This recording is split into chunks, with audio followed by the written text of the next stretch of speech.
বলবীর সিং, যার মনে ছিল মুসলমানদের প্রতি তীব্র ঘৃণা, যারা 6 ডিসেম্বর 1992 সালে 16 শতাব্দীতে নির্মিত বিখ্যাত বাবরি মসজিদ ভেঙে ফেলেছিলেন, তার মধ্যে বলবীর সিং ছিলেন অন্যতম।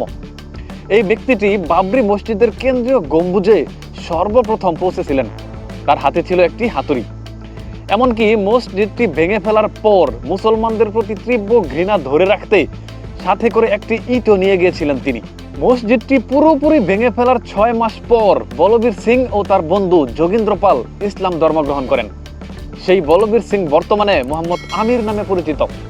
তিনি বিখ্যাত বাবরি মসজিদ ভেঙে ফেলায় অংশগ্রহণের প্রায়শ্চিত্ত হিসেবে 100টি মসজিদ নির্মাণ করে দেওয়ার শপথ গ্রহণ করেছিলেন। মৃত্যুর আগ পর্যন্ত সে 91টি মসজিদ তৈরি অথবা সংস্কার করতে পেরেছিলেন।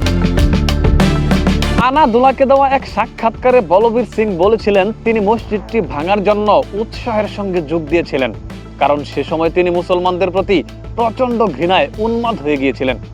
বলবীর আরও জানিয়েছেন, বাবরি মসজিদের জায়গায় ভগবান রামের নামে মন্দির নির্মাণের প্রতিশ্রুতি দিয়েছিলাম, কিন্তু ভুল বুঝতে পারায় আমি 100টি মসজিদ নির্মাণ করে পাপ ধুয়ে ফেলার প্রতিশ্রুতি দিয়েছি। রাজনৈতিক দল শিবসেনার সদস্য ছিলেন বলবীর সিং।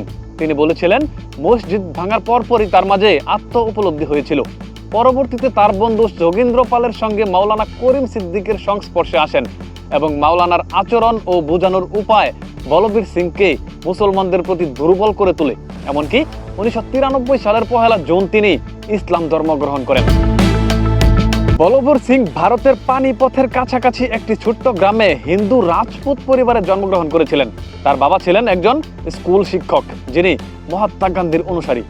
সিং বলেছিলেন তার বাবা সবসময় মুসলমানদের সহযোগিতা করতেন। 6 ডিসেম্বর 1992 সালের কথা মনে করে বলবীর সিং বলেছিলেন, সেদিন সারা ভারত থেকে জড়ো হওয়া হিন্দু সম্প্রদায়ের স্বেচ্ছাসেবকরা ভয় পেয়েছিলেন যে হয়তো সরকার মসজিদ রক্ষায় সেনা মোতায়েন করবে, কিন্তু ঘটনার সময় মসজিদের আশেপাশে কার্যকর কোনো নিরাপত্তাই ছিল না, যা মানুষকে উৎসাহিত করেছে। যারা মসজিদ ভেঙে ফিরে আসছে তাদেরকে নায়কের মতো স্বাগত জানানো হয়েছিল। কিন্তু বলবীর সিং বাড়ি ফিরে হয়েছিলেন হতবাক। তার প্রতি প্রচণ্ড নিন্দা জানিয়েছিলেন পরিবারের সদস্যরা। তাকে জায়গা দেওয়া হয়নি বাড়িতেও। সিং আরও জানিয়েছেন, এক সময় সবার ধারণা হয়েছিল তিনি মানসিক ভারসাম্য হারিয়ে পাগল হয়ে গেছে। অবশেষে বলবীর তার মনকে শান্ত করে ইসলাম ধর্ম গ্রহণ করেছিলেন।